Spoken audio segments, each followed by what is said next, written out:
आज हम चैप्टर 15 में प्रायिकता इस पाठ को शुरू करेंगे। सबसे पहले हम समझते हैं कि प्रायिकता होती क्या है, प्रायिकता का अर्थ क्या होता है और इसका हमारे दैनिक जीवन में क्या उपयोग है। तो यहाँ पर अगर मैं आपको प्रायिकता का अर्थ बताऊं तो प्रायिकता का अर्थ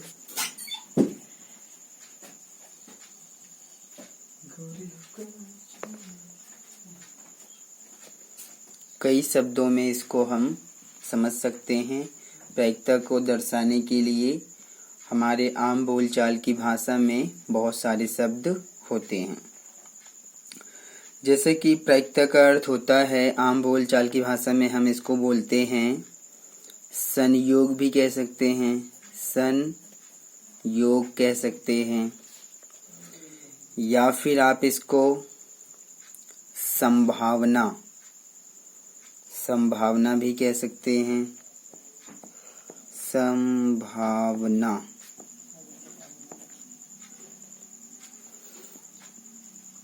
संयोग कह सकते हैं, संभावना कह सकते हैं। इस प्रकार से ये हमारे प्रायिकता का अर्थ होता है। तो प्रायिकता का अर्थ होता है संयोग या संभावना।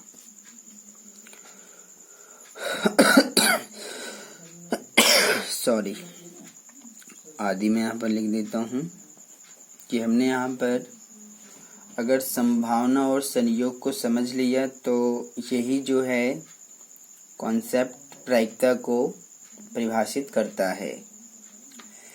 जैसे मान लीजिए हम कहते हैं किसी से कि आज बारिश हो सकती है, तो अब यहाँ पर एक संभावना या फिर एक संयोग बन जाता है कि मतलब बारिश हो भी सकती है और नहीं भी हो सकती है। तो बारिश होना और बारिश का ना होना अपने आप में एक संयोग है, अपने आप में एक संभावना है। इसी को ही हम गणित में प्रायिकता कॉन्सेप्ट को पढ़ते हैं और जानते हैं कि प्रायिकता का अर्थ क्या होता है। इसी प्रकार से आप ये भी जानते हैं कि कोई भी जो सिक्का होता है उसमें दो पहलू होते हैं, एक उसमें हेड होता है और एक उसमें टेल होता है। तो हमारे पास यहाँ पर चित और पट, हम उसको हिंदी में बोलते हैं चित और पट बोलते हैं। तो अगर कोई आपसे पूछे कि बताइए अगर एक सिक्के को उछाला जाए तो चित आएगा या पट आएगा, तो क्या आप निश्चित रूप से बता पाएंगे? तो यहाँ पर इसका जवाब है नहीं। आप निश्चित रूप से नहीं कह सकते हैं कि चित ही आएगा, क्या पता पट आ जाए, या फिर आप कहें पट आने की तो क्या पता चित आ जाए। तो कहने का मतलब, अच्छा कभी कभी ये भी हो सकता है कि आपने कहा तो आ भी सकता है। मान लो आपने कहा चित आ जाएगा, तो जब भी हम सिक्के को उछालेंगे तो चित भी आ सकता है, या कहा कि पट आ जाएगा तो पट भी आ सकता है। तो इस प्रकार से इसको भी हम प्रायिकता से, संयोग से या संभावना से जोड़ते हैं। इसी प्रकार से जब एक पासे को फेंका जाता है, पासा जिससे आप अच्छी तरह से परिचित हैं, पासा जो होता है उसमें गिनती होती है 1 2 3 4 5 6 तक। तो जब किसी पासे को हम फेंकते हैं तो उसमें हम निश्चित रूप से नहीं कह सकते हैं कि कौन सी संख्या हमें मिलेगी। 1 आएगा कि 2 आएगा, 3 आएगा, 4 आएगा, 5 आएगा, 6 आएगा। निश्चित रूप से हम किसी का भी नहीं कह सकते हैं।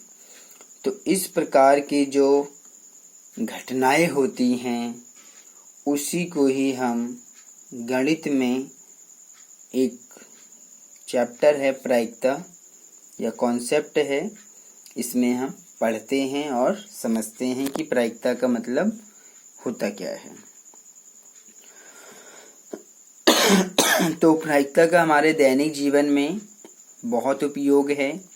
हम अपने आसपास बहुत सारी घटनाओं में प्रायिकता को देख सकते हैं, समझ सकते हैं। जिसमें मान लो हमने कहा कि आज बारिश हो सकती है, तो बारिश हो भी सकती है और नहीं भी हो सकती है। तो यहाँ पर एक बात सामने आती है कि कोई घटना घटित हो भी सकती है और नहीं भी घटित हो सकती है। तो ये चीज़ भी किसको दर्शाएगा? प्रायिकता को दर्शाएगा। या आम बोलचाल की भाषा में संभावना हो सकती है या संयोग हम कह सकते हैं। तो इस प्रकार से आपने इस प्रायिकता का अर्थ समझ लिया। तो चलिए हम एक उदाहरण से इसको समझे। एक उदाहरण लेते हैं। इसमें मान लीजिए हमारे पास एक उदाहरण है और एक सिक्का है। एक सिक्का है, उस सिक्के को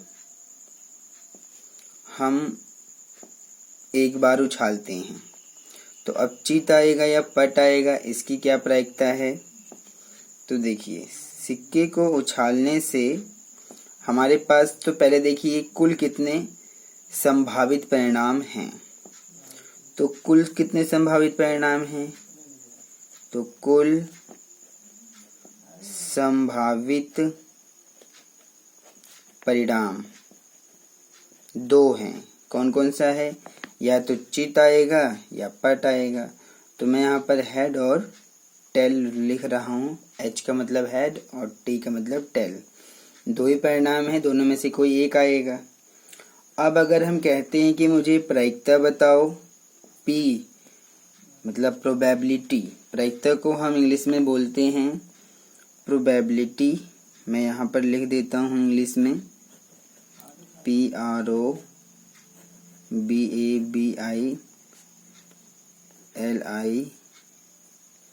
प्रोबेबिलिटी। ये आपका एल है, टी बन गया है, इसको आप समझ लीजिएगा। ये आपका एल है। प्रोबेबिलिटी को हम पी से दर्शाएंगे। तो अगर हम प्रोबेबिलिटी को पी से दर्शाएंगे तो पी आने की प्रायिकता ज्ञात कर रहे हैं। किसकी? चित आने की। तो चित आने की प्रायिकता अगर आप देखें तो कैसे निकालेंगे? कुल कितने संभावित परिणाम हैं? 2। कुल कितने संभावित परिणाम हैं? 2। चित कितना है? 1। तो चित आने की प्रायिकता हो गई 1/2। इसी प्रकार से अगर आप प्रायिकता निकालें पट आने की, तो कुल कितने परिणाम हैं? 2। पट कितनी बार आएगा? 1 बार। तो इसका भी 1/2 मिलेगा। तो इस प्रकार से ये हमारे पास एक घटना है। किसी सिक्के को उछालना अपने आप में एक क्या है? घटना है। तो कोई घटना घटित हो भी सकती है और नहीं भी घटित हो सकती है। तो ये चीजें भी आपको समझना है। अगर मैं प्रायिकता की परिभाषा तो हो गई, प्रायिकता का सूत्र यहाँ पर लिखूं तो हमारे पास जो प्रायिकता का सूत्र है वो इस प्रकार से मिलेगा। क्या है प्रायिकता का सूत्र? प्रायिकता का सूत्र इस प्रकार से है कि अगर आप प्रायिकता ज्ञात कर रहे हैं तो आपको कुल परिणाम कितने हैं वो नीचे लिखना है। कुल परिणाम जितने भी हैं वो आप नीचे लिखेंगे और ऊपर लिखेंगे अनुकूल परिणाम।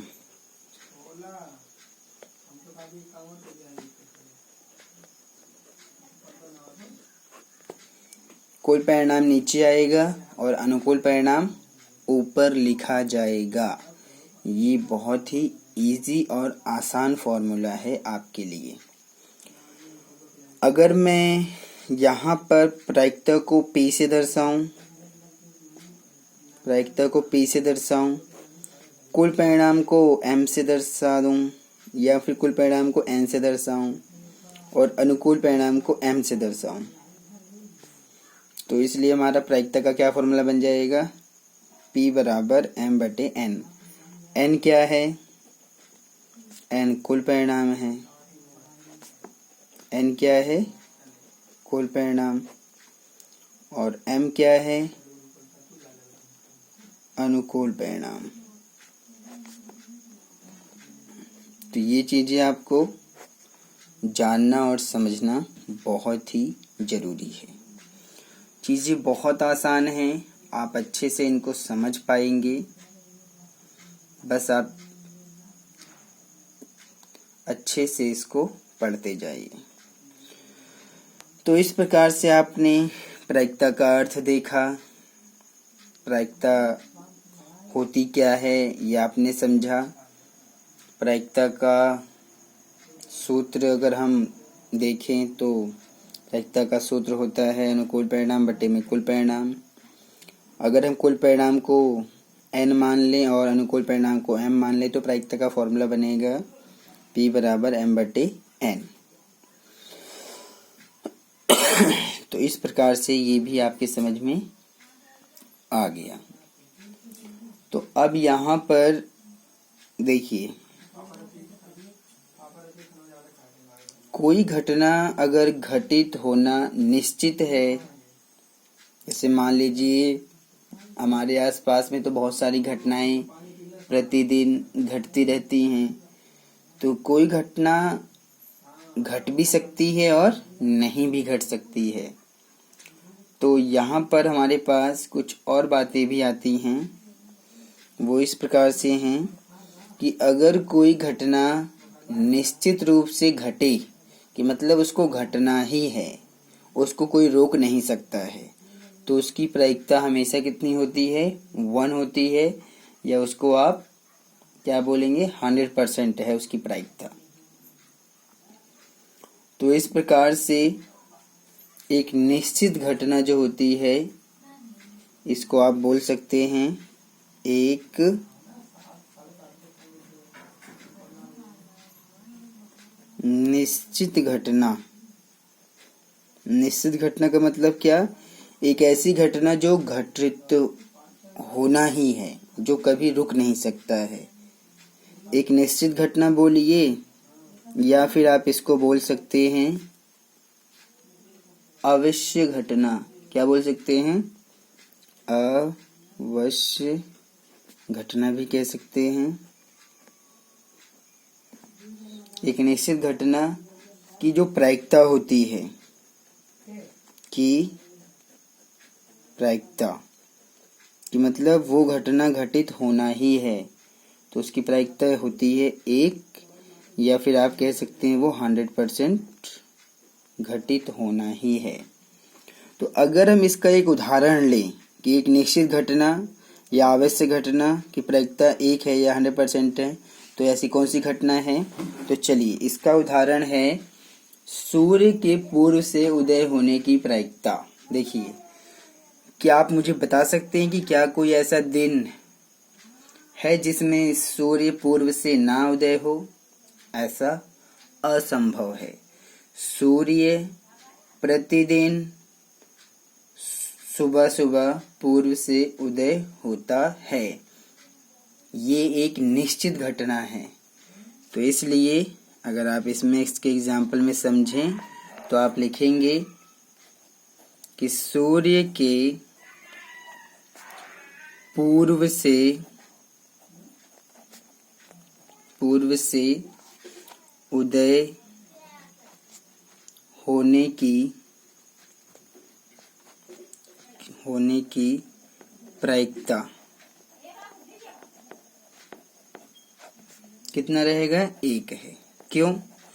क्योंकि ये प्रतिदिन सूर्य पूर्व से उदय होना ही है, ये एक निश्चित घटना है, ये कभी भी रुक नहीं सकता है कि कभी ऐसा दिन हो कि सूर्य ना उगे पूर्व से।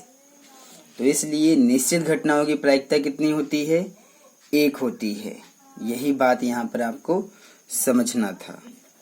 दूसरा हम बोलते हैं अनिश्चित घटना। जैसे ये निश्चित है तो अनिश्चित घटना कौन सी है, जिसको आप असंभव घटना भी कह सकते हैं। असंभव घटना कौन सी है, जो कभी घटित ही ना हो, वो क्या है, असंभव घटना है। तो उसकी प्रायिकता कितनी होती है, 0। तो हम यहाँ पर लिखेंगे कि एक जो अनिश्चित या फिर असंभव घटना होती है,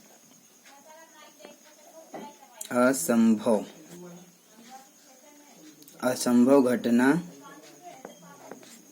की प्रायिकता कितनी होती है, 0 होती है, या फिर आप कह सकते हैं कि 0% होती है। ऐसे भी लिख सकते हैं आप, 0 होती है या 0% होती है। अब क्योंकि ये असंभव घटना है, असंभव घटना कौन सी है, जो घटना कभी घटित हो ही नहीं सकती है। अब इसका क्या उदाहरण है, अगर आप इसको उदाहरण से समझें तो इसका उदाहरण ये है कि सूर्य के कभी अस्त नहीं होने की प्रायिकता। क्या मतलब, कोई ऐसा दिन हो सकता है जिस दिन सूर्य अस्त ना हो, मतलब डूबे ही ना, ऐसा हो सकता है, ऐसा कभी नहीं हो सकता है। तो ये असंभव घटना है। तो आप यहाँ पर लिखेंगे इसके उदाहरण में कि सूर्य के कभी अस्त नहीं होने की प्रायिकता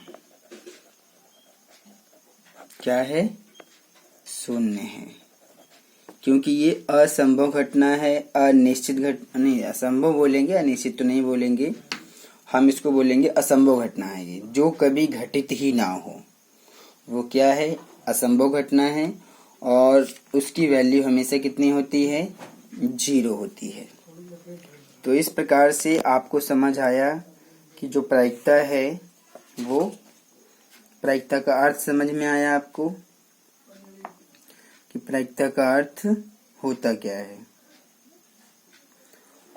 अब हम आगे चलते हैं और इसमें हम ये जो प्रायिकता का जो फॉर्मूला मैंने बताया है, ये बहुत बुक में भी दिया हुआ है, वो आप अगर देखें तो इस प्रकार से है। इसमें दिया हुआ है कि PEE यहाँ पर कोई भी घटना हो सकती है। तो E के अनुकूल परिणामों की संख्या और प्रयोग के सभी संभव परिणामों की संख्या। तो इस प्रकार से भी परिभाषा है, मैंने आपको इजी तरीके से लिखवा दिया है, तो मैं इसी ही फॉर्मूले का प्रयोग करूंगा। ये आप देख सकते हैं, ये थोड़ा सा बड़ा रहेगा। अगर आपको ये फॉर्मूला लिखना है तो ये भी लिख सकते हैं, बाकी मैं आपको इसी फॉर्मूले से ही पूरा एक्सरसाइज समझा दूंगा, करवा दूंगा। तो आपको ये समझ में आया कि कोई भी निश्चित घटना होती है उसकी प्रायिकता 1 होती है, कोई भी अनिश्चित घटना होती है उसकी प्रायिकता 1 होती है। तो अब हम आपको बताते हैं कि किसी प्रयोग की सभी प्रारंभिक घटनाओं की प्रायिकताओं का योग 1 होता है और ये व्यापक रूप में भी सत्य है। इस चीज को हम आपको समझाते हैं। अब हम एक नए टॉपिक की ओर चल रहे हैं। इसमें क्या है, देखिए, किसी प्रयोग की सभी प्रारंभिक घटनाओं की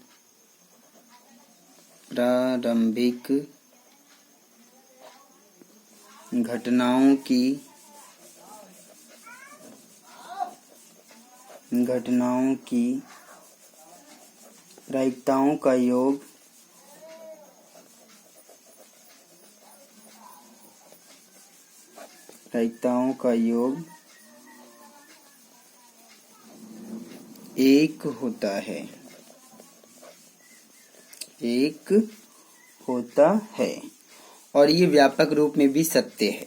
और यह व्यापक रूप में भी सत्य है। तो मैं आपको बताऊं कैसे। ये देखिए, कह रहा है किसी प्रयोग का मतलब कोई भी एक्सपेरिमेंट आपने किया।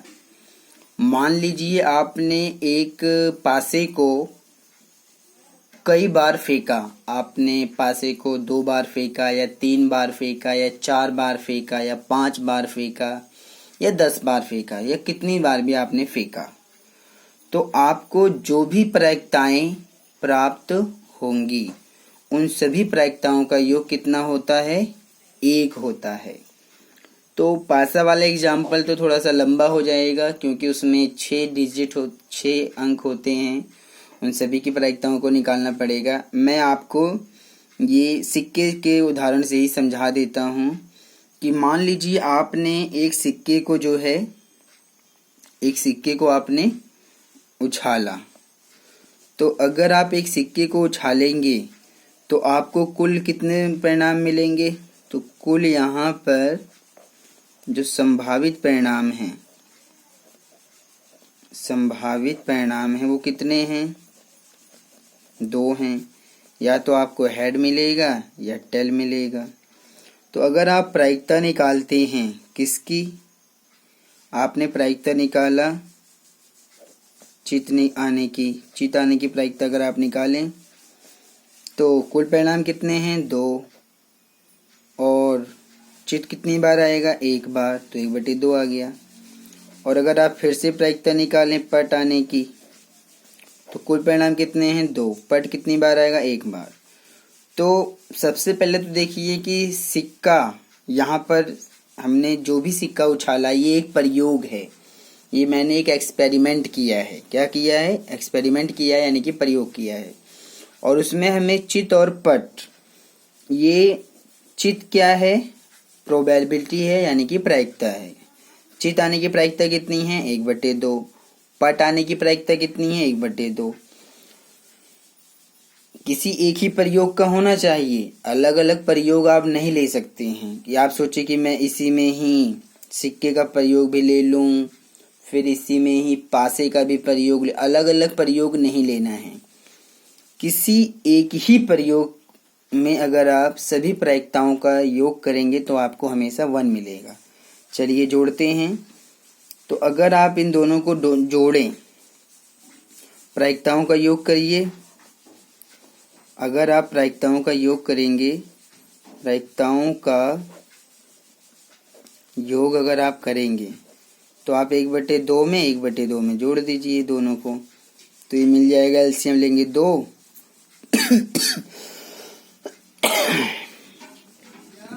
तो ये मिलेगा आपका 1 और 1 2, ये 2 से 2 कट जाएगा, आपको 1 मिलेगा।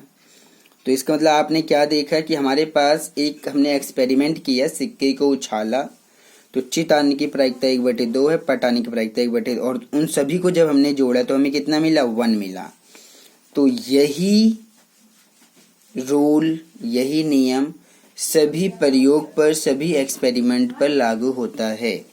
अब चाहे वो आपका पासा हो या सिक्का हो या कोई और एक्सपेरिमेंट अगर आप करें तो उस एक एक्सपेरिमेंट में जितनी भी पॉसिबिलिटीज या जितनी भी प्रायिकताएं बनेंगी, चाहे आप 2 प्रायिकताएं लें, 3 लें, 4 लें या 5 लें, उन सभी का जो टोटल आएगा, योग आएगा, वो हमेशा 1 होता है। इसलिए कहा जाता है कि किसी प्रयोग की सभी प्रारंभिक घटनाओं की प्रायिकताओं का योग हमेशा 1 होता है। ये बात आपके समझ में आ गई होगी। चलिए अब हम थोड़ा सा इसको और आगे समझते हैं। तो ये चीज भी आपके समझ में आ गया। अब मैं आगे चलता हूँ और इसमें हम समझते हैं कि मान लीजिए हमारे पास एक घटना है ई और दूसरी घटना है ई नहीं की प्रायिकता। मतलब हमारे पास कोई भी एक घटना हो सकती है। अच्छा, घटना क्या है और ये सब क्या है इसको भी समझ लेते हैं। देखो, घटना अपने आप में क्या है? घटना अपने आप में एक बात है, एक मैटर है जो लोगों के द्वारा कहा जाता है। आप कह सकते हैं, मैं कह सकता हूँ, या कोई और कह सकता है। मान लीजिए मैंने एक बात बोली कि जब आप पासा फेंकेंगे तो 2 आ जाएगा, तो ये बात मैंने बोला है, तो इसी बात को हम क्या बोलेंगे? घटना बोलेंगे। अब 2 आ भी सकता है और नहीं भी आ सकता है। अगर मैंने कहा 2 आएगा और आपने पासा फेंका 2 आ गया, तो इसका मतलब ये घटना घटित हुई, 2 आपका प्राप्त हुआ है, तो इसको बोलेंगे एक घटना। अगर 2 नहीं आया तो इसका मतलब जो मैंने बोला था वो घटना घटित नहीं हुई है। तो कोई घटना घटित होती है तो कोई घटना घटित नहीं भी होती है। तो कोई भी बात अगर आप बोलें तो वो निश्चित रूप से घटित हो भी सकती है और नहीं भी हो सकती है। तो इस प्रकार से हम प्रायिकता को परिभाषित करते हैं। प्रायिकता हमेशा जो है किसी घटना के घटित होने की संभावना को बताता है। क्या बताता है प्रायिकता? मैं इसको अगर आम बोलचाल की भाषा में लिखूं तो जो प्रायिकता है, इसको भी चलिए मैं लिख देता हूं ताकि अच्छे से बात समझ में आ जाए। प्रायिकता किसी घटना की प्रायिकता जो है इसके घटने की संभावना को बताता है। किसी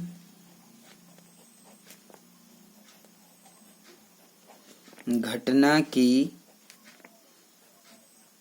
प्रायिकता इसके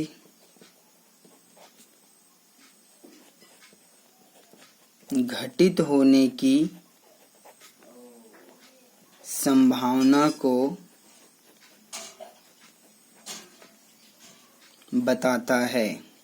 इसका मतलब प्रायिकता हमें सिर्फ ये बताता है कि वो घटना घटित होने की संभावना कितनी है, ज्यादा है या कम है या बिल्कुल भी नहीं है। ये चीज भी आपके समझ में आना चाहिए। अब मैं आपको बताता हूं कि मान लीजिए आपने कोई भी प्रायिकता यानी कि पी क्या है? प्रायिकता है। और ए क्या है? मैंने लिखा है पी ए। तो ए यहाँ पर कोई भी घटना है, तो पी ए क्या है? किसी घटना के घटित होने की प्रायिकता। पी ए क्या है? पी ए किसी घटना के घटित होने की प्रायिकता है। यहाँ पर ये जो मैंने आपको पी ब्रैकेट में ए लिखा है, ए यहाँ पर कोई भी घटना हो सकती है, तो पी ए अपने आप में किसी घटना के घटित होने की प्रायिकता है। तो ये जो प्रायिकता की वैल्यूज फाइंड हम करते हैं, जो भी मान निकलता है प्रायिकता का, वो मान हमेशा 0 से होता है बड़ा।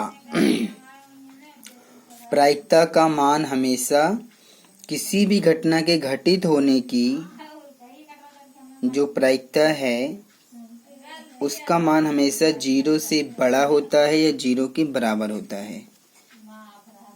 ये चीज आपके समझ में आई। और हमेशा किसी घटना के घटित होने की प्रायिकता जो है वो 1 से छोटा होता है या 1 के बराबर होता है। ये चीज आपके समझ में आना चाहिए कि किसी भी घटना के घटित होने की जो प्रायिकता का मान है, प्रायिकता की जो संभावना है, वो हमेशा 0 से बड़ा होगा या 0 के बराबर, लेकिन 1 से वो छोटा होगा या 1 के बराबर होगा। मतलब प्रायिकता की वैल्यू कभी भी 1 से ज्यादा, मतलब 2, 3, 4 या 1.2, 1.3, 1.4 नहीं आ सकती है। हमेशा 1 आएगी या 1 से छोटा 1.9 आ सकता है, 1.8 आ सकता है, 1 पॉइंट कहाँ, मतलब 0, सॉरी, प्रायिकता का जो मान है हमेशा 0.9 आ सकता है, 0.8 आ सकता है, 0.2 आ सकता है, लेकिन 1 से ऊपर, क्योंकि 1.9 तो 1 से ज़्यादा है, तो ये नहीं आएगा। 1 से छोटा 0.8, 0.9, 0.7, 0.5, 0.2, 0.3 ये तो आ सकता है। फिर 0 से बड़ा आएगा या 0 आ सकता है। तो इसलिए आपको ये चीज़ दिमाग में रखना है कि सभी प्रायिकताओं का जो मान है वो या तो 0 से अधिक होगा या 0 के बराबर होगा, लेकिन 1 से कम या बराबर होता है। तो अगर मैं यहाँ पर लिख दूं इस बात को, इसी चीज को मैं लिख रहा हूं कि सभी जो प्रायिकताएं होती हैं सभी प्रायिकताओं का मान जो होता है वो हमेशा 0 से अधिक होता है, 0 से अधिक, या आप कहें कि बराबर भी होता है, और 1 से तो कम होता है, 1 से कम होता है, या फिर 1 के बराबर भी हो सकता है, 1 के बराबर होता है।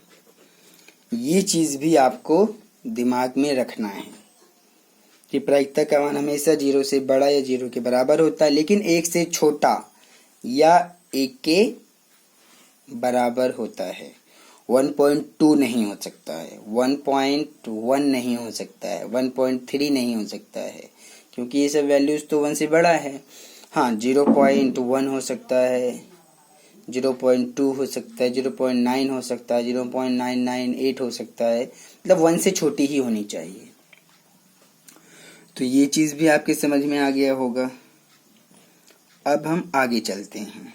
देखिए, मान लेते हैं, अब मैं आपको एक और बात समझाता हूं। किसी घटना ई के लिए एक चीज सत्य है, वो आपको मैं बता देता हूं। देखिए, मान लीजिए हमारे पास एक घटना है, हमारे पास घटना है, घटना ई। घटना ई के घटित घटना ई के घटित होने की प्रायिकता, घटना ई के घटित होने की प्रायिकता, घटना ई के घटित होने की प्रायिकता को किससे दर्शाएंगे?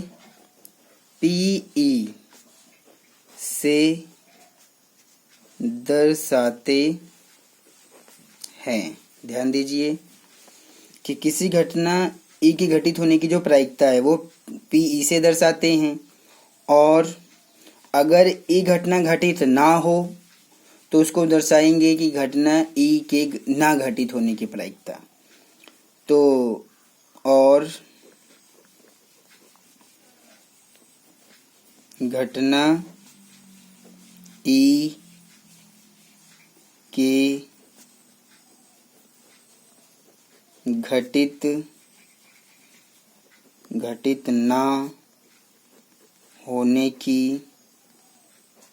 प्रायिकता को हम पी ई के ऊपर बार लगा देंगे, से दर्शाते हैं। ध्यान दीजिए कि ई यहाँ पर घटित मतलब कि ऐसी घटना है जो कि घटित होना ही है, उसकी प्रोबेबिलिटी होती है। लेकिन अगर कोई घटना घटित ना हो तो उसको हम दर्शाते हैं पीई बार से। प्रोबेबिलिटी ई बार क्या है? जो घटना घटित ना हो। तो अगर आप किसी घटना के घटित होने की प्रायिकता पीई है और दूसरा उस घटना के घटने की प्रायिकता ना है, यानी कि पीई बार है, तो अगर आप इन दोनों को जोड़ें तो आपको कितना मिलेगा? 1 मिलेगा। कितना मिलेगा? 1। तो इसका मतलब ये हुआ कि इन दोनों में एक सूत्र बनेगा, मतलब ये दोनों ही घटनाएं एक ही हैं। जैसे मान लीजिए मैंने कहा कि आप पासा फेंकेंगे तो चित आएगा, तो अगर चित आ गया तो इसका मतलब मैंने जो कहा था वो घटित हो गया, तो उसकी प्रायिकता पीई हो जाएगी। और अगर नहीं आया तो हम बोलेंगे पीई बार, यानी कि वो घटना घटित नहीं हुई है। तो इन दोनों में क्या सूत्र बनेगा कि जो भी घटना घटित हुई है पीई प्लस जो घटना घटित नहीं हुई है पीई बार, उन दोनों का टोटल जो आएगा वो कितना आएगा, 1 आएगा। तो पी जो है वो घटना घटित होने की प्रायिकता है और पी बार जो है वो घटना घटित ना होने की प्रायिकता है।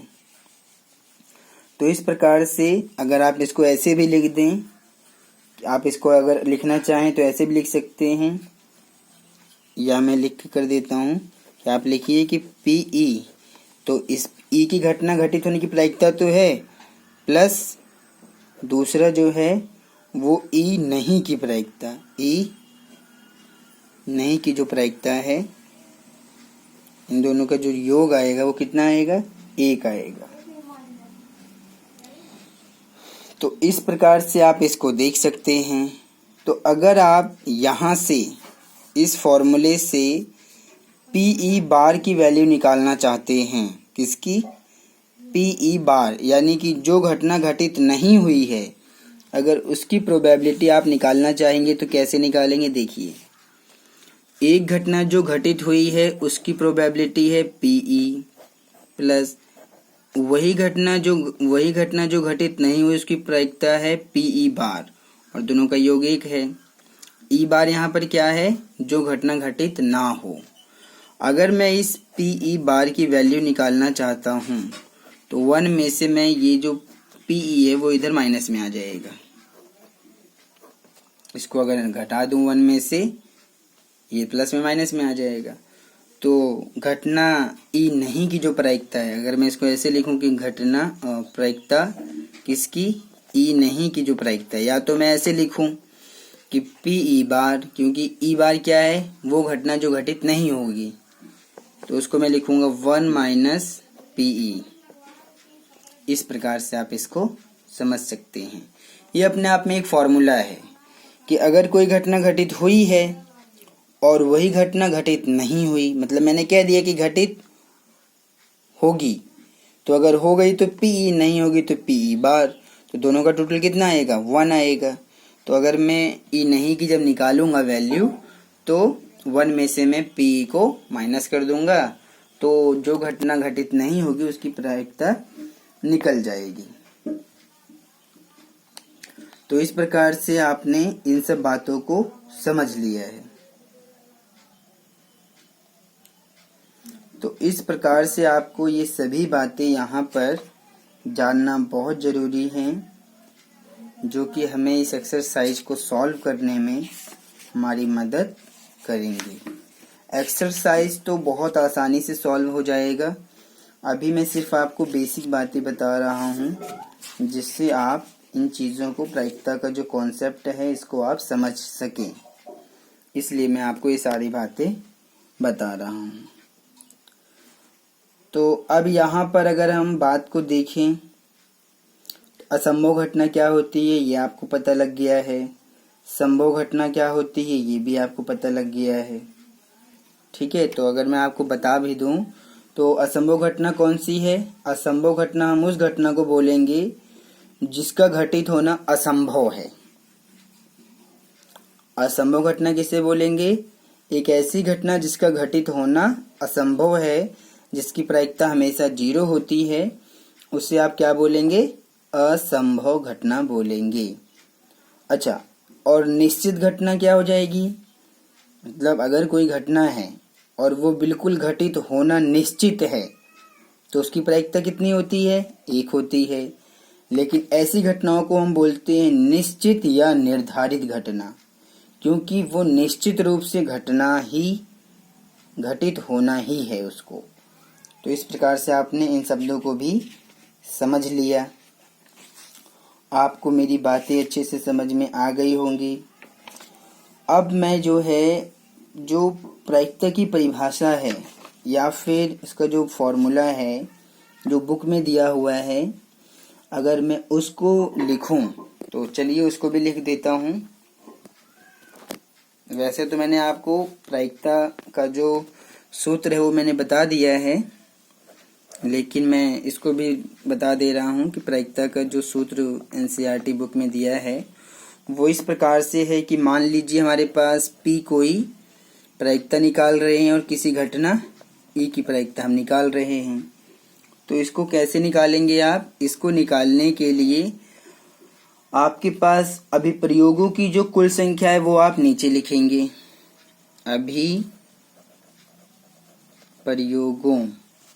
अभिप्रयोगों की कुल संख्या आप कहाँ लिखेंगे? नीचे लिखेंगे। दूसरा, जो अभिप्रयोगों की संख्या जिनमें घटना घटित हुई है वो आप ऊपर लिखेंगे।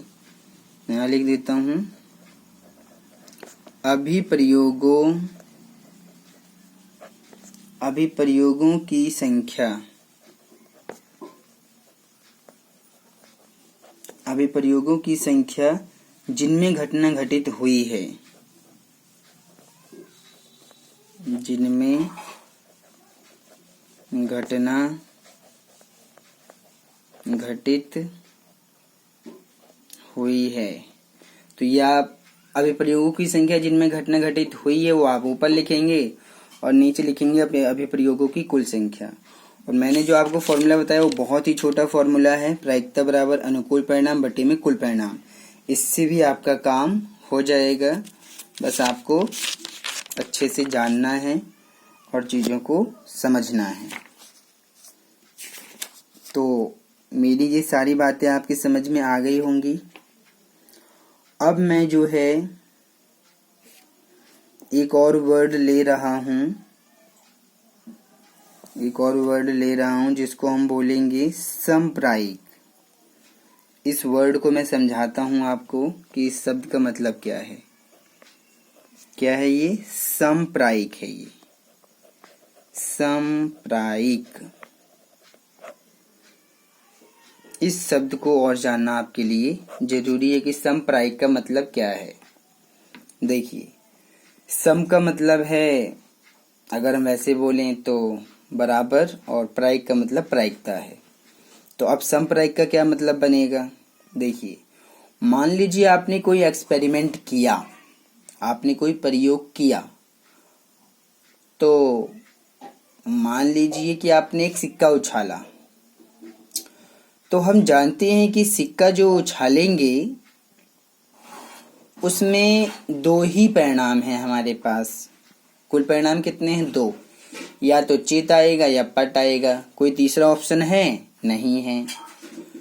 तो इस प्रयोग को हम बोलेंगे समप्रायिक। इसमें आप जितना भी आप प्रायिकता निकालेंगे, आप चाहे चित की प्रायिकता निकालिए या पट की प्रायिकता निकालिए, इसी को ही बोला जाएगा समप्रायिक, जिसमें आपको कुल परिणाम पहले से ही पता हो और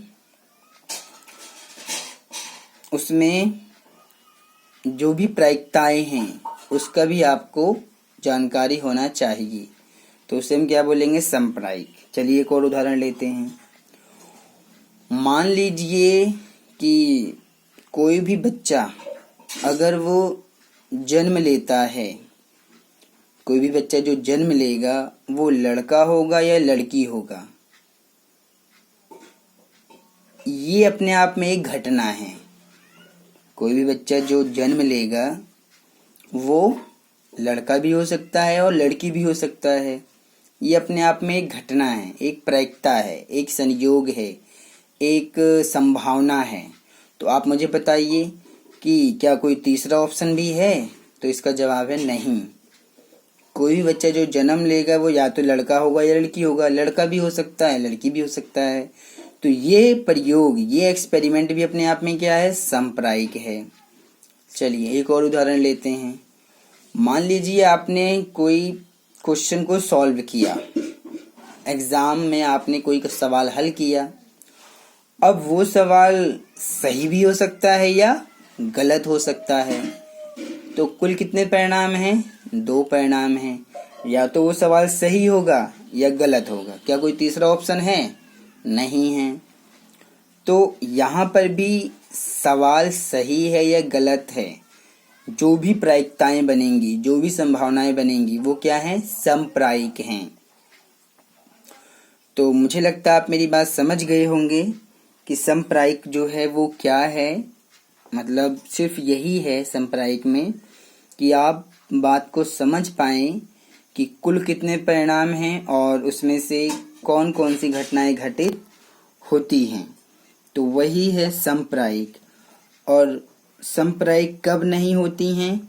जिसमें आपको संभावना की या घटना के घटित होने का कोई परिणाम ही ना मिले, कि मतलब जिसमें आपको समझ ही ना आए कि ये घटना घटित होगी भी या नहीं होगी। जब इसमें आप समझ ना आए कि कोई घटना घटित होना है कि नहीं होना है, कोई घटना घटित होगी कि नहीं होगी, तो उसको हम बोलेंगे समप्रायिक नहीं है। तो इस प्रकार से आप मेरी बात को समझ गए होंगे। मैंने आपको समप्रायिक समझा दिया है। इसमें मैं सिर्फ इतना ही रखूंगा। तो अगर आप एक सिक्के के भी उदाहरण लें, जो सिक्का है, तो सिक्के में सिक्का नहीं मतलब एक पासा ले लें अगर आप, तो एक पासे में अगर आप ध्यान से देखें तो कितनी संख्याएं होती हैं? 6 संख्याएं होती हैं। तो अगर मैं कहूं कि मुझे बताइए कि 2 आने की प्रायिकता, तो आप बता देंगे। 3 आने की प्रायिकता भी बता देंगे। 5 आने की प्रायिकता बता देंगे। तो एक पासे में 1 2 3 4 5 6 जो कुल परिणाम है वो 6 हैं। इनमें से आप किसी भी नंबर के आने की प्रायिकता निकाल लीजिए, आपका मिल जाएगा। आप 1 आने की प्रायिकता निकाल सकते हैं, आप 6 आने की प्रायिकता निकाल सकते हैं, आप 5 आने की प्रायिकता निकाल सकते हैं। तो ये अपने आप में क्या है? समप्रायिक है, क्योंकि इसमें पहले से हमें अंदाजा है कि इसके अंदर कुल 6 संख्याएं होती हैं, इससे ज्यादा होती हैं। अगर मैं कहूँ कि 10 आने की प्रायिकता बताओ, तो 10 तो उसके अंदर नंबर ही नहीं होता है, तो इसका मतलब ये समप्रायिक नहीं है। तो इस प्रकार से मैंने आपको बताया है कि कोई भी जो एक्सपेरिमेंट है, कोई भी जो प्रयोग है, कोई भी जो घटना है, वो कब समप्रायिक रहेगा और कब समप्रायिक नहीं रहेगा। मेरी बात समझ में आपको आ गई होगी। तो मैंने आपको बहुत सारी बातें बताया प्रायिकता में, कि प्रायिकता का अर्थ क्या होता है, प्रायिकता की परिभाषा क्या है, समप्रायिक क्या होते हैं और कब समप्रायिक नहीं होता है। ये सारी बातें मैंने आपको समझा दिया है। अब आपको ये सारी चीज़ें दिमाग में रखना है कि कोई घटना के घटित होने की जो प्रायिकता है वो हमेशा 0 से बड़ा होता है या 0 के बराबर होगा, लेकिन 1 से छोटा होगा और या 1 के बराबर भी हो सकता है। ये चीज़ें भी आपको दिमाग में रखना है, क्योंकि इसका भी हमें यूज़ है, एक्सरसाइज में हम करेंगे। फिर किसी घटना के घटित होने की प्रायिकता और ना घटित होने की प्रायिकता, किसी घटना के घटित होने की प्रायिकता और ना घटित होने की प्रायिकता का योग जो होता है वो हमेशा 1 होता है। अगर आप ई नहीं की प्रायिकता निकाल रहे हैं तो आपको क्या करना पड़ेगा? 1 में से उस पीई को घटाना पड़ेगा। ये फॉर्मूला अपने आप में इम्पॉर्टेंट है, मैंने सूत्र के रूप में, फॉर्मूले के रूप में आपको दिखाया है। ये सूत्र भी एक्सरसाइज में प्रयोग किया जाएगा। मैं इस फॉर्मूले का प्रयोग करूंगा तो आपको समझ आना चाहिए कि ये सब है क्या। अब यहाँ पर हम सीधा एक्सरसाइज पे आते हैं।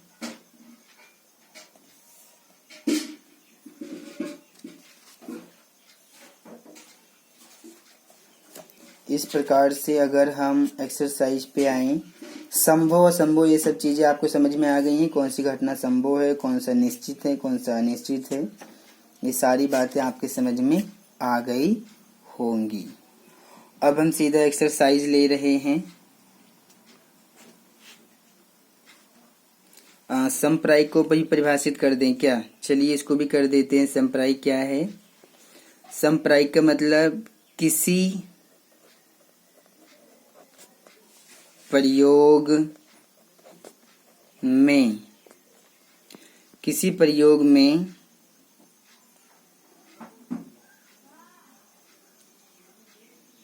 यदि आप जानते हैं कि कुल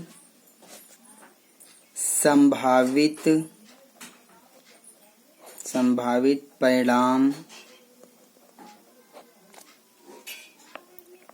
कौन कौन से हैं। यदि आप ये बात जानते हैं कि कुल कि किसी प्रयोग में यदि आप जानते हैं कि कुल संभावित परिणाम कौन कौन से हैं और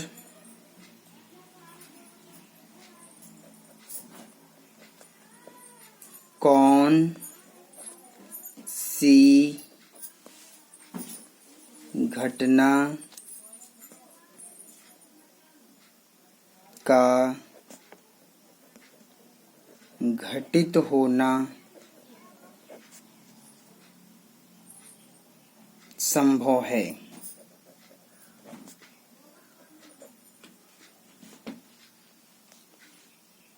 तो उसे समप्रायिक कहते हैं। जैसे अगर मैं यहाँ पर उदाहरण दूं आपको, तो आप एक सिक्का लीजिए, एक सिक्के को उछालिए। जैसे एक, ऐसे लिख देते हैं, एक सिक्के को उछालना। तो अगर आप एक सिक्का उछालेंगे तो आपको कुल कितने संभावित परिणाम हैं? या तो चित है या पट है, तो हमें पहले से ही पता है। और कौन सी घटना घटित होना संभव है? चित घटित होना संभव है, पट घटित होना संभव है। तो इसको हम क्या बोलेंगे? समप्रायिक बोलेंगे। क्या इन दोनों के अलावा कोई तीसरी घटना बन सकती है? असंभव है, नहीं बन सकती है। तो इसी को ही समप्रायिक बोला जाएगा, जिसमें आपके पास और दूसरे ऑप्शन हो ही ना, जिसमें आपको कुल परिणाम पता हो और कौन सी घटना घटित होना संभव है ये पता हो, तभी उसको समप्रायिक बोला जाएगा।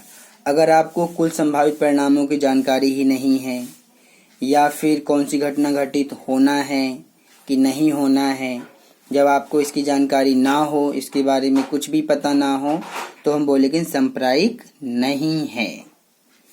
तो चलिए अब हम एक्सरसाइज पे आते हैं। एक्सरसाइज 15.1 क्वेश्चन नंबर 1 में क्या है, इसको पढ़ते हैं और सॉल्व कर देते हैं। क्वेश्चन नंबर 1 में कह रहा है कथन को पूरा करना है। चलिए इसको पूरा करते हैं। पहला पॉइंट लिखा हुआ है कि किसी घटना ए की प्रायिकता प्लस घटना ई नहीं की प्रायिकता। तो आपको पता है कि अगर कोई घटना ई की प्रायिकता और ई नहीं की प्रायिकता का योग करेंगे तो कितना मिलेगा? इसका आंसर 1 आएगा। कितना आएगा? 1। चलिए दूसरा बताते हैं। कह रहा है उस घटना की प्रायिकता जो घटित नहीं हो सकती है, क्या है वो? 0 है। ऐसी घटना को क्या बोलेंगे हम? असंभव घटना आप कह सकते हैं। क्या कह सकते हैं? असंभव घटना। तो उस घटना की प्रायिकता जो घटित नहीं हो सकती है उसको हम बोलेंगे 0। क्या बोलेंगे? 0 उसकी प्रायिकता है। और ऐसी घटना को क्या बोला जाएगा? असंभव घटना। असंभव घटना। चलिए तीसरे पॉइंट पे आते हैं। कह रहा है उस घटना की प्रायिकता जिसका घटित होना निश्चित है, तो उसकी वैल्यू कितनी होती है? उसकी वैल्यू तो 1 होती है। और ऐसी घटना को क्या बोला जाता है? ऐसी घटना को हम बोलते हैं निश्चित घटना। क्या बोलते हैं? निश्चित घटना। निश्चित घटना बोलते हैं। चौथा पॉइंट लेते हैं। कह रहा है किसी प्रयोग की सभी प्रारंभिक घटनाओं की प्रायिकताओं का योग कितना होता है? 1। अगर आप कोई प्रयोग करें, उसमें सभी प्रारंभिक घटनाओं की प्रायिकताओं को जोड़ें, तो आपको कितना मिलेगा? 1 मिलेगा। तो चौथे का आंसर में क्या आ जाएगा? 1 आ जाएगा। तो इन सब बातों का आप ध्यान दीजिएगा। अब इसके अंदर 5वां पॉइंट है, लास्ट पॉइंट है ये। कह रहा है कि किसी घटना की प्रायिकता 0 से बड़ी है उसके बराबर तथा 1 से छोटी है उसके बराबर होती है। सही बात है। किसी घटना की प्रायिकता या तो वो 0 से बड़ी होगी या 0 के बराबर होगी, और दूसरी बात वो 1 से छोटी होगी या 1 के बराबर होगी। तो ये दोनों चीजें आपका 5th ऑप्शन में आ जाएगा। तो क्वेश्चन नंबर 1 तो बहुत ही आसानी से सॉल्व हो गया, इसमें ज्यादा कुछ करना ही नहीं है। आप इसको देख सकते हैं। क्वेश्चन नंबर 1 बहुत ही इजी है। अब आते हैं क्वेश्चन नंबर 2 के ऊपर। क्वेश्चन नंबर 2 में क्या है पढ़ते हैं। इसमें लिखा है निम्नलिखित प्रयोगों में से किन किन प्रयोगों के परिणाम सांप्रायिक हैं, स्पष्ट कीजिए। तो अभी जो हम पीछे डिस्कस करके आए हैं कि जो सांप्रायिक होते हैं, सांप्रायिक का क्या अर्थ होता है, अगर ये आपके दिमाग में है तो आप क्वेश्चन नंबर 2 को आसानी से बना पाएंगे। तो यहाँ पर हमें कितने क्वेश्चन नंबर 2 में कितने पॉइंट दिए हैं, इसमें 4 पॉइंट दिया हुआ है और इन चारों ही पॉइंटों में ये एक्सपेरिमेंट हैं। इस प्रयोग में हमें बताना है कि किन किन प्रयोगों को हम सांप्रायिक कहेंगे और किन प्रयोगों को सांप्रायिक नहीं कहेंगे। इसी चीज को हमें यहाँ पर स्पष्ट करना है। तो कौन से प्रयोगों के परिणाम सांप्रायिक हैं और कौन से प्रयोगों के परिणाम सांप्रायिक नहीं हैं।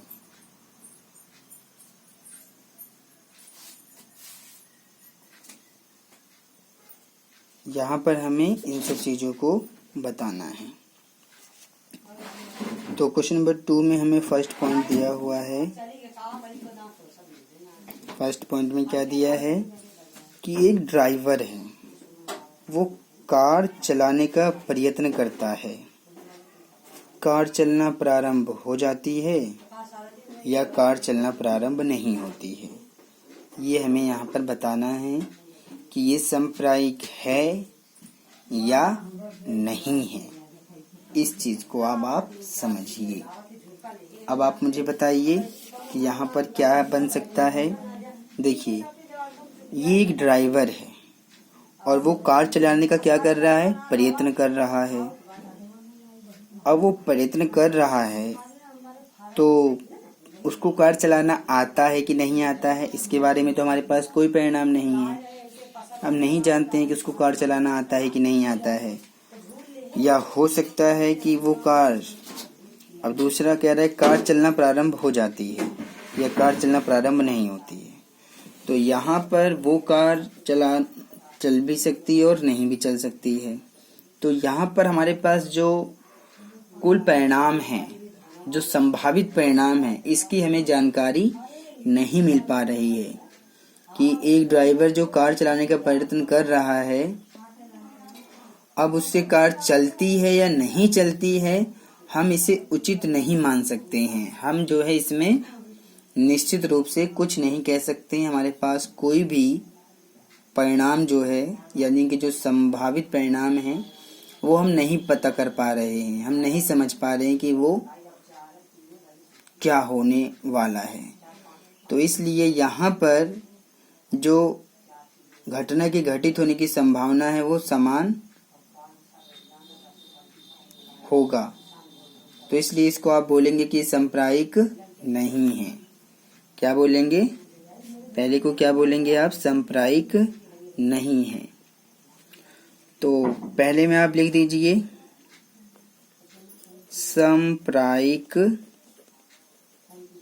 सांप्रायिक नहीं है,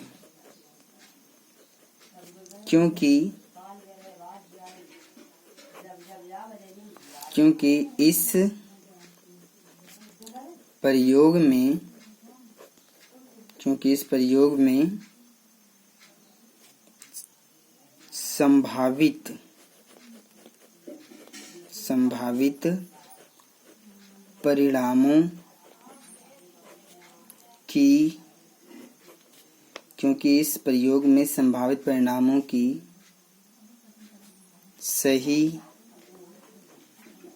जानकारी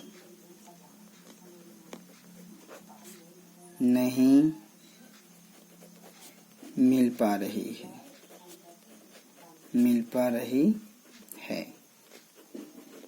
तो ये सांप्रायिक नहीं है क्योंकि इस प्रयोग में संभावित परिणामों की सही जानकारी नहीं मिल पा रही है। ये मैंने आपको समझाने के लिए लिखा है। दूसरा लेते हैं कि एक खिलाड़ी बास्केटबॉल को बास्केटबॉल में डालने का प्रयत्न करती सकती है। वह बास्केट में डाल पाती है या नहीं डाल पाती है, इसके बारे में बताना है। तो अब यहाँ पर अगर आप ध्यान से देखें तो जो भी खिलाड़ी है वो बास्केटबॉल को बास्केट में डालने का प्रयत्न करता है। अब वो डाल पाता है कि नहीं डाल पाता है, ये हम उचित रूप से नहीं मान सकते हैं, ये उचित नहीं है।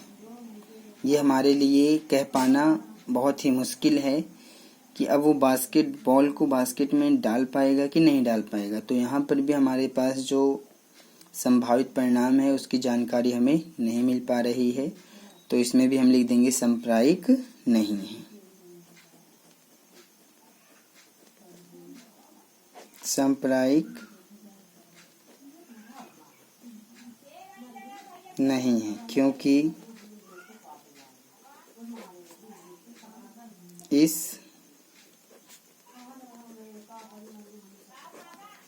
प्रयोग में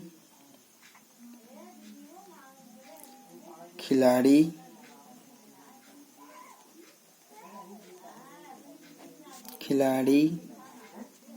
बास्केटबॉल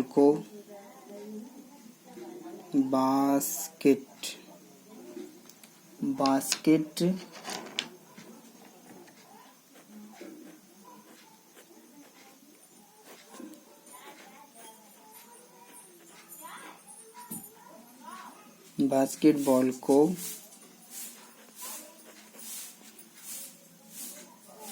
बास्केटबॉल को बास्केट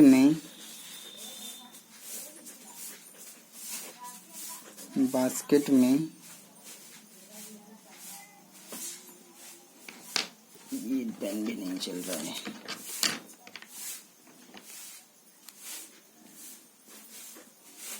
बास्केट में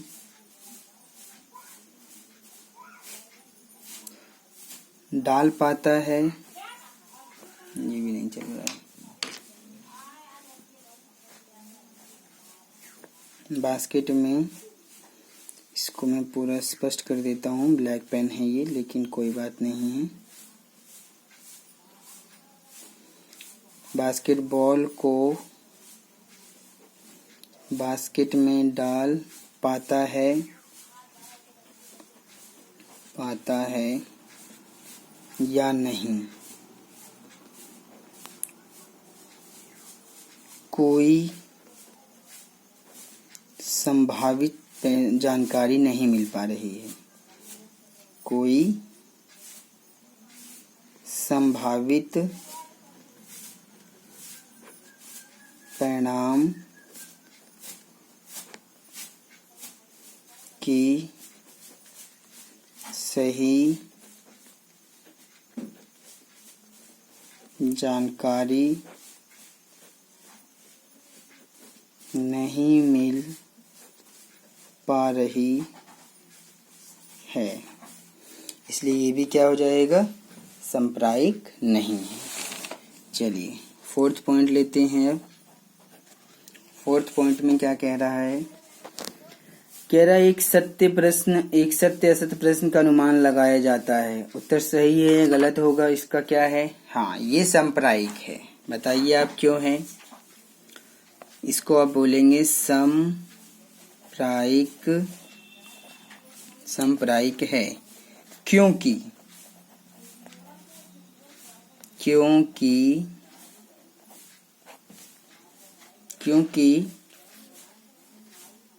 प्रश्न या तो सही है, क्योंकि प्रश्न या तो सही है या गलत।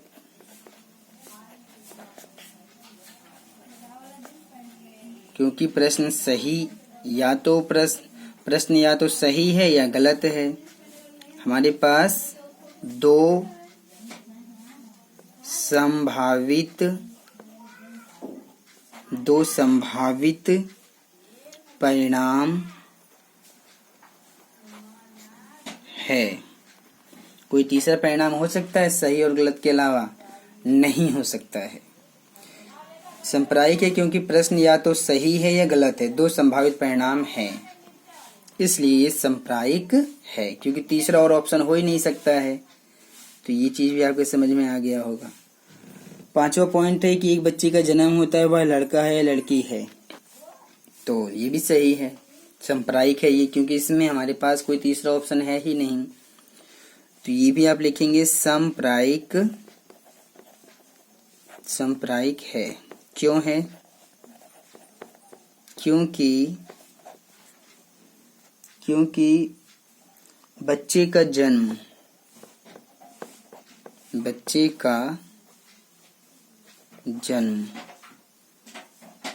इस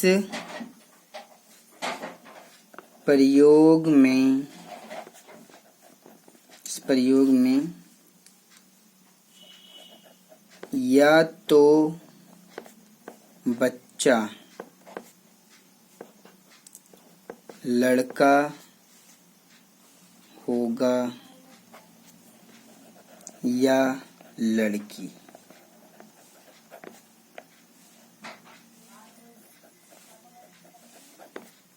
अतः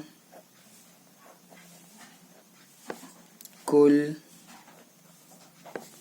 दो संभावित परिणाम है, कोई तीसरा ऑप्शन है ही नहीं, तो ये भी सांप्रायिक है। तो इस प्रकार से हमारा ये क्वेश्चन नंबर 2 भी कंप्लीट हो गया। मैं क्वेश्चन नंबर 3 को भी सॉल्व कर दे रहा हूं। क्वेश्चन नंबर 3 में कहा गया है, देखते हैं क्या कहा गया क्वेश्चन नंबर 3 में। इसमें कह रहा है कि फुटबॉल के खेल को प्रारंभ करते समय यह निर्णय लेने के लिए कि कौन सी टीम पहले बॉल लेगी, इसके लिए सिक्का उछालना एक न्याय संगत विधि क्यों माना जाता है। सिर्फ हमें बताना है कि सिक्के को हम न्याय संगत विधि क्यों मानते हैं। तो ये भी बहुत इजी है। देखिए, अब फुटबॉल के खेल में पहली बात तो 2 टीम होती है। अब कौन सी टीम पहले बॉल लेगी, इसके लिए सिक्का उछालना न्याय संगत इसलिए है क्योंकि 2 ही टीम होती है और एक सिक्के में 2 ही पहलू होते हैं, एक हेड होता है या टेल होता है। तो यहाँ पर ये उचित है, ये सही है। और क्योंकि सिक्के में या तो हेड आएगा या टेल आएगा, इसके अलावा कोई तीसरी संभावना नहीं है, तो ये सांप्रायिक भी है। क्या है ये? सांप्रायिक भी है और ये सही परिणाम आपको देगी। यहाँ किसी के साथ भी पक्षपात, किसी भी टीम के साथ कोई पक्षपात वो सिक्का नहीं करेगा या भेदभाव नहीं किया जाएगा, तो इसलिए न्याय संगत माना जाता है। तो आप इसका जवाब कैसे लिखेंगे कि सिक्का उछालने एक न्याय संगत विधि क्यों माना जाता है? तो इसका जवाब आप ऐसे लिखेंगे कि कौन सी टीम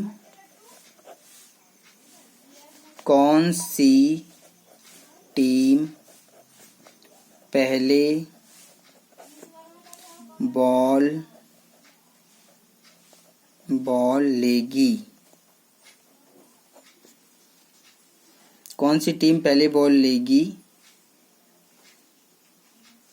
इसके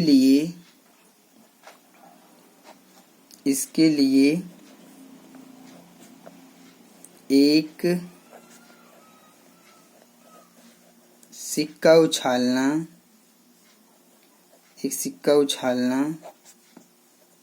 न्याय संगत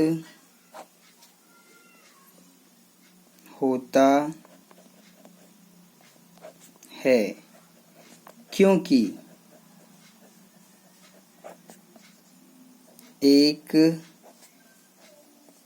सिक्के में 2 ही संभावित परिणाम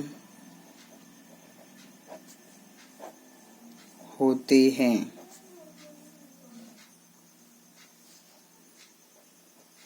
जो कि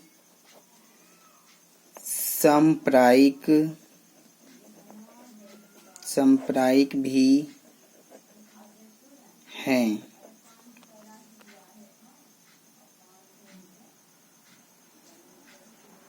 इसमें इस प्रयोग में चित या पट दो ही परिणाम में से कोई तीसरा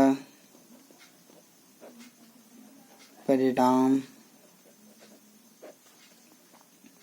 कभी नहीं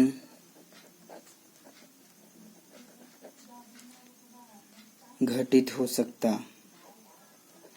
कभी नहीं घटित हो सकता है। इसलिए ये न्यायसंगत माना जाता है। आप अगर मेरी बात को समझ गए होंगे तो आप इन सभी बातों को शॉर्ट में भी बता सकते हैं। मैंने आपको यहाँ पर समझा दिया है। इजी है बहुत ही, आप अच्छे से कर सकते हैं, देख सकते हैं, समझ सकते हैं। आसान है इसको बहुत समझना। अब हम आते हैं क्वेश्चन नंबर 4 के ऊपर। कह रहा है निम्नलिखित में से कौन सी संख्या किसी घटना की प्रायिकता नहीं हो सकती है। तो यहाँ ऑप्शन दिया हुआ है, ए में 2/3 है, बी में -1.5 है, सी में 15% है, डी में 0.7 है। तो आप जानते हैं कि जो प्रायिकता की, देखिए 2/3 है, तो अगर इसको आप भाग करेंगे तो ये पॉइंट में जाएगा, यानी कि 1 से छोटा है। 15% को सॉल्व करेंगे तो ये भी 1 से छोटा आएगा, और ये 0.7 भी 1 से छोटा है। तो बी ऑप्शन -1.5 है। तो प्रायिकता की वैल्यू कभी भी माइनस में नहीं हो सकती है। प्रायिकता कभी भी निगेटिव यानी कि ऋणात्मक नहीं हो सकती है, यानी कि 0 से छोटा कभी नहीं हो सकता है। तो इसमें बी ऑप्शन सही है। निम्नलिखित में से कौन सी संख्या प्रायिकता नहीं। तो यहाँ पर क्या लिखेंगे आप क्वेश्चन नंबर 4 में, आप बताएंगे कि जो इसका बी ऑप्शन है 1.5 जो कि माइनस में है, असंभव है।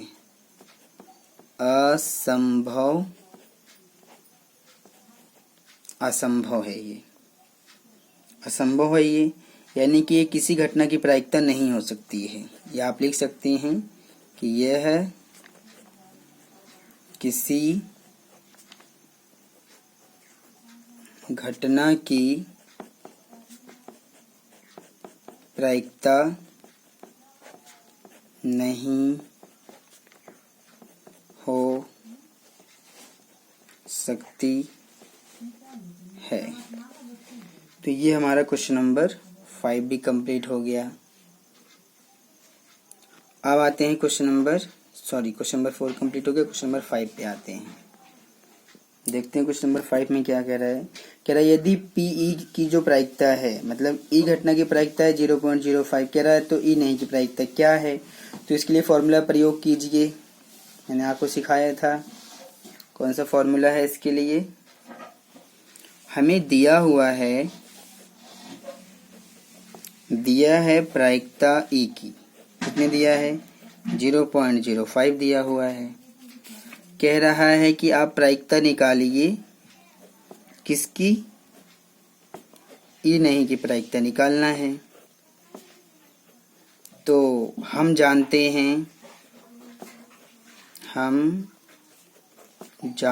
हैं कि पीई प्लस पीई नहीं की प्रायिकता का योग कितना आएगा 1 आएगा। तो पी का कितना दिया है 0.05 प्लस पीई नहीं की हमें निकालना है। तो बहुत ही आसानी से निकल जाएगा। जब आप पीई नहीं की निकालेंगे तो आपको 1 और 0.05 इधर माइनस में आ जाएगा, और अब आप इसको घटा देंगे तो आपको आंसर मिल जाएगा 0.95। 5। चलिए घटा के भी दिखा देते हैं, क्योंकि 0.05 है तो आप 1 इसको जब घटाएंगे तो आप 1 को ऐसे लिखेंगे और फिर ये 0.95 लिखा जाएगा। और फिर जब आप इसको घटा देंगे तो 10 में से 5 घटाएंगे 5, यहाँ बचेगा 9 में से 9 घटा देंगे, क्योंकि हमें 1 में से 0.5 को घटाना है। 10 में से 5 घटाएंगे 5 आएगा, 9 में से 9 घटाएंगे 0 पॉइंट, और फिर यहाँ पर आ जाएगा हमारा कितना है, ये 0.05 को घटाना है, ये 0.5 है, ठीक है। तो यहाँ पर आ जाएगा 10 में से 5 घटाएंगे 5 आ जाएगा, और यहाँ बचेगा 9, तो 9 आपका यहाँ आएगा और यहाँ पर 0 आ जाएगा। 0.95 आपका आंसर मिल जाएगा क्वेश्चन नंबर 5 में। बहुत ही इजी क्वेश्चन है ये, आप इसको अच्छे से समझ सकते हैं, कर सकते हैं, बहुत ही आसान है। मैंने 5 क्वेश्चन सॉल्व कर दिए हैं। मैंने आपको बेसिक में भी बहुत सारी जानकारी दी है। आप उन सभी जानकारियों को अच्छे से पढ़ लीजिए, समझ लीजिए। प्रायिकता का कॉन्सेप्ट क्या है, हम इसको क्यों पढ़ते हैं, ये हमारे दैनिक जीवन में किस प्रकार से उपयोगी है, यही सब आपको यहाँ पर जानना था, समझना था। और बाकी मैं एक्सरसाइज कंप्लीट सॉल्व करके वीडियो में अपलोड कर दूंगा। मैंने 5 क्वेश्चन सॉल्व कर दिया है, आगे के क्वेश्चन मैं अगले वीडियो में अपलोड कर दूंगा। अगर आपको हमारा ये चैनल पसंद आता है तो आप इसको लाइक कीजिए, शेयर और सब्सक्राइब कीजिए। धन्यवाद।